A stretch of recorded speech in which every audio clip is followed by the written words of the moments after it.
Hi guys! For today's video nga ay aalamin natin kung sino-sino nga ba ang mga artista o mga celebrity nga na nagpunta nga sa Lamay na nag-iisang award-winning actress, batikan na actress na si Miss Jacqueline Jose.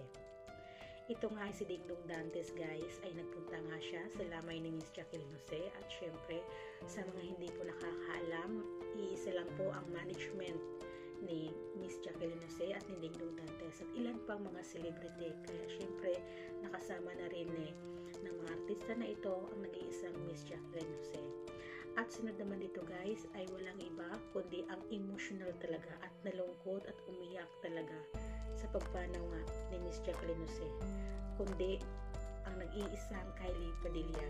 Si Kylie Padilla guys ay nakasama nga niya si Miss Jacqueline Jose sa ilang mga proyekto nga sa industriya ng showbiz, kaya grabe na lang talaga ang lungkot ni Kylie Padilla nang malaman niya na wala na nga or pumanaw na nga ang nag-iisang Miss Jacqueline Jose. Kaya nagpapakita ng pakikiramay o nagtungo nga si Kylie Padilla sa mismong burol na ni Miss Jacqueline Jose at sinalubong naman ito ng anak ni Miss Jacqueline Jose na si Andy Aguinman at syempre ang pamilya na rin na naulila nga ni Miss Jacqueline Jose.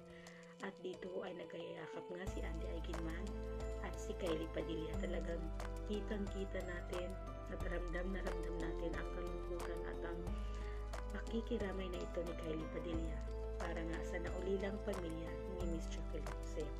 Dahil guys, hindi talaga basta-basta natin makakalimutan ang nag-iisang Miss Jacqueline Jose dahil sa napakagaling niyang umarte. Grabe ang kanyang mga pelikula, mga teleserye na ginawa dito sa ating bansa. Grabe kasi napakagaling, napakahusay na artista. Kaya ngayon isang malungkot at nagluluksa ang industriya ng showbiz, pati na rin ang masambay ng Pilipino na umiidolo dito at nakasubaybay nga kay Miss Jacqueline Jose dahil isa na naman magaling at batikan at award-winning actress ang namaalam